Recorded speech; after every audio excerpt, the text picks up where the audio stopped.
Les habla Ramiro Iglesias Leal. Soy especialista en cardiología y en medicina aeroespacial. Me formé en el Instituto de Cardiología de México y en el Instituto de Cardiología de Londres, Inglaterra. Y en la Fuerza Aérea y la NASA de los Estados Unidos en medicina aeroespacial. En esta ocasión voy a exponer a ustedes un tema que considero una contribución personal al conocimiento y al progreso de la medicina espacial. Se refiere a la particular visión que se debe tener cuando hay que examinar el sistema cardiovascular, el corazón en el ámbito espacial. Porque allá, en el espacio, se registran datos que son totalmente distintos, los datos normales, totalmente distintos a los que se tienen en tierra. Pues bien, en el espacio exterior existe una serie de factores que influyen, que afectan la salud y la vida de los seres humanos. Son muchos: la ausencia de gravedad, la ausencia de atmósfera, la radiación cósmica, los extremos de temperatura, el impacto de micrometeoros, la ruptura del ciclo día-noche, etcétera, etcétera. Pero hay uno que no se logra todavía, digamos, controlar o hacer que reproduzca exactamente la fuerza gravitacional de la Tierra. De manera que para el futuro, para los viajes interplanetarios dentro del sistema solar o los vuelos orbitales, o bien las comunidades humanas en el espacio en ausencia de gravedad, van a tener una fisiología, una anatomía, una patología y una situación psicológica distinta a los seres humanos actuales. Vamos a presentar a ustedes entonces lo que considero mi contribución a las ciencias médicas del espacio, que es el examen clínico cardiovascular, tan distinto al examen clínico cardiovascular en tierra. Los signos, que son numerosos en el espacio, son normales allá, pero si se les califica o se les valora con criterio de cardiología en tierra, entonces esos signos normales en el espacio resultan ser totalmente indicativos de grave patología cardiovascular en tierra. Pero no hay tal. Son signos extraños, muy raros, que se configuran en el espacio, pero que son normales. Muy bien, vamos a ver a continuación algunos de estos signos que resultan pues muy extraños para un cardiólogo en tierra, pero que es lo normal en el espacio. Veamos a continuación algunos ejemplos.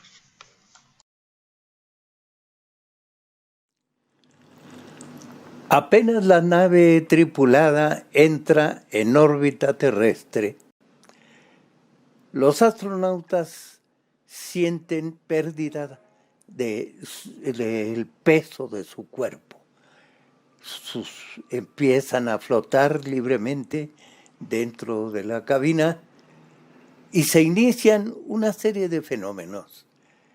Pero el más ostensible y el más importante es la migración de los líquidos de la parte inferior del cuerpo hacia las regiones superiores.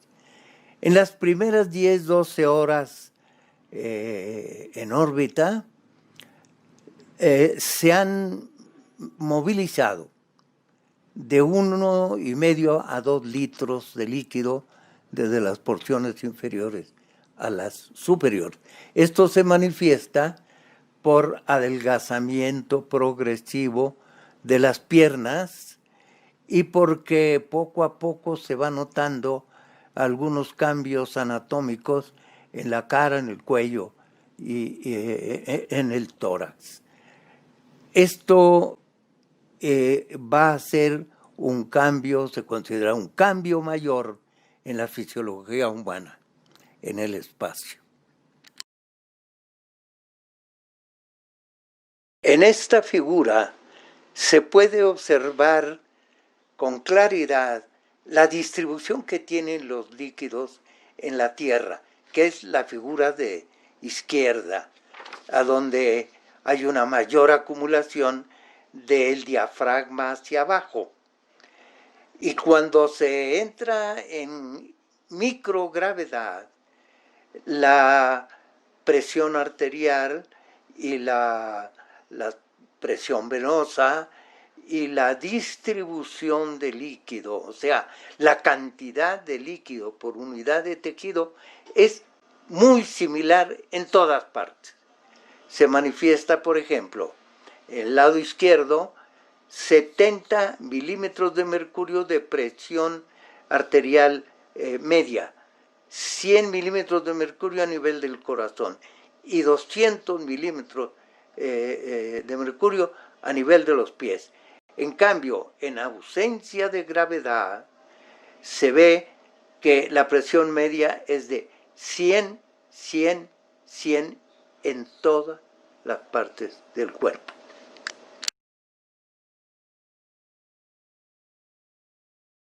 La acumulación de líquidos en la parte superior del cuerpo configura un rostro muy peculiar, que es de edema facial. Es decir, es una hinchazón de la cara.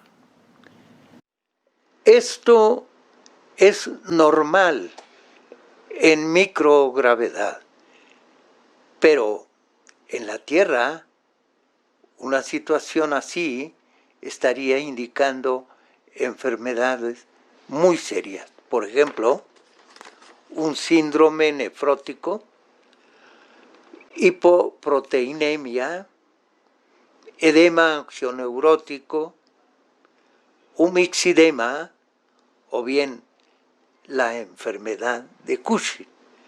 Como ven ustedes, una interpretación, un diagnóstico hecho desde tierra con criterio de medicina terrestre, pues estaríamos anunciando un diagnóstico erróneo y que sería francamente catastrófico.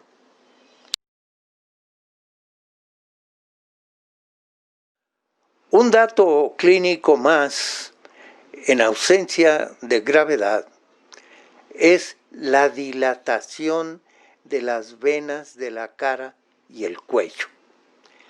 Esto se debe, como hemos dicho, a la acumulación de líquidos en la porción superior del cuerpo. Y en ausencia de gravedad es un signo normal. Pero si se le califica con criterio de cardiología ordinaria, pues entonces estaríamos frente a cuadros muy graves, algunos de ellos, como por ejemplo la insuficiencia cardíaca derecha, pericarditis constrictiva, un derrame pericárdico, la atresia tricuspidia o la estenosis e insuficiencia de la válvula tricúspide, la presencia de un tumor, de un mixoma en aurícula derecha, un infarto del ventrículo derecho y otros padecimientos más. Pero repetimos, en el espacio ese signo es normal.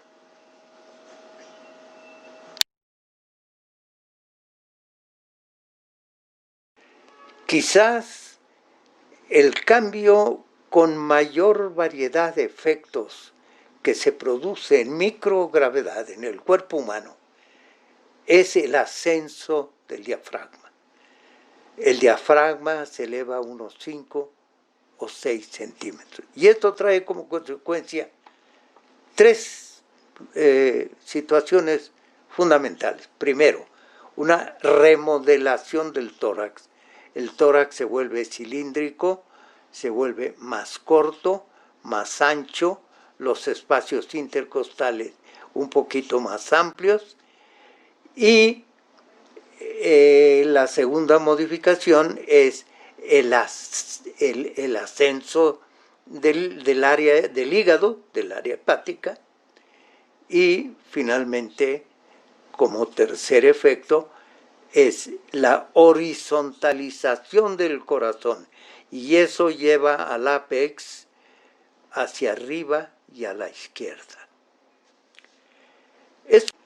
Estos cambios en la Tierra podrían indicar una serie de padecimientos como los siguientes: derrame pleural, paresia o parálisis diafragmática, absceso hepático, neumoperitoneo, ascitis a tensión, meteorismo acentuado, obesidad extrema, embarazo en el tercer trimestre, etcétera, etcétera. Por razones que aún no comprendemos, en el espacio exterior se reduce el volumen total de sangre, más o menos 1 litro. Eso representaría en la Tierra una anemia, por lo menos una anemia moderada. Pero en el espacio exterior eso es normal. El otro asunto que nos llama mucho la atención es que la circulación central aumenta considerablemente, y eso significaría en Tierra un padecimiento de congénito con cortocircuito de izquierda a derecha.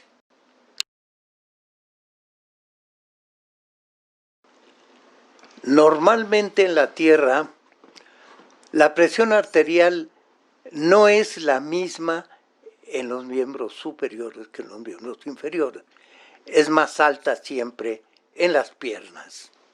Esto se debe al efecto de la gravedad terrestre. Pero en el espacio exterior, en microgravedad, esas diferencias desaparecen. La presión arterial es idéntica en todos los territorios del cuerpo humano.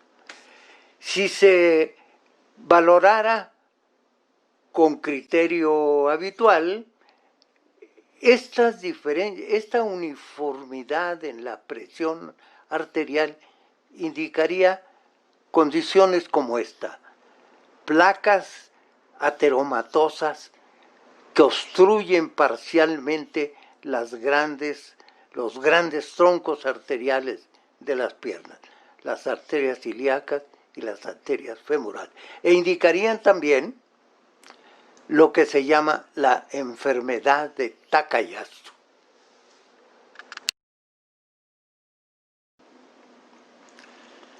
El pulso arterial en microgravedad está disminuido por una simple razón: porque el volumen total de sangre ha disminuido 1 litro, y a eso se debe que el pulso sea menor, sobre todo en los miembros inferiores.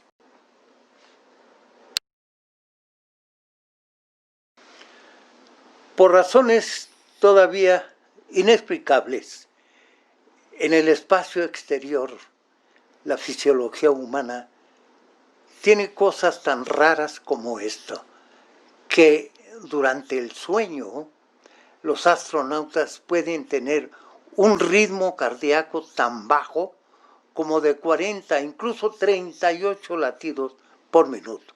Entonces, esto es manifestación de vagotonía extrema en microgravedad.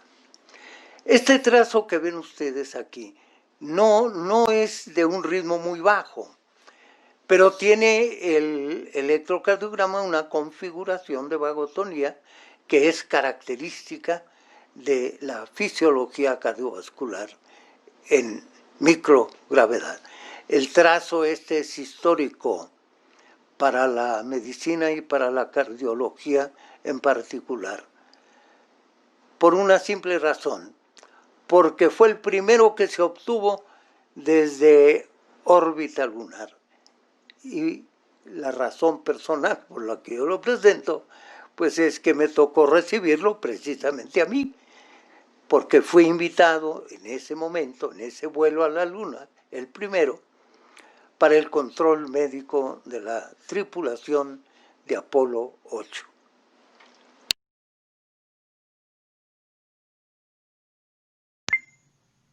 En resumen, en el espacio exterior, los datos del examen clínico cardiovascular son distintos a los datos que se obtienen en tierra. Esto es muy importante comprenderlo porque cuando en pocos años veamos o se establezca una transportación intensiva a bases, a ciudades espaciales, el clínico debe tomar en consideración que esos datos en el espacio no corresponden a la normalidad en tierra y habrá que estar alerta en esa cuestión. Esta es la que considero mi contribución a la clínica cardiovascular del espacio. En mi libro Cardiología Aeroespacial encontrarán ustedes una explicación más detallada, más comprensible que esta breve exposición. Pero les recomiendo la obra, sobre todo para aquellos que están en el campo de la cardiología y que se dedicarán al ejercicio de la medicina espacial. Muchas gracias por su atención.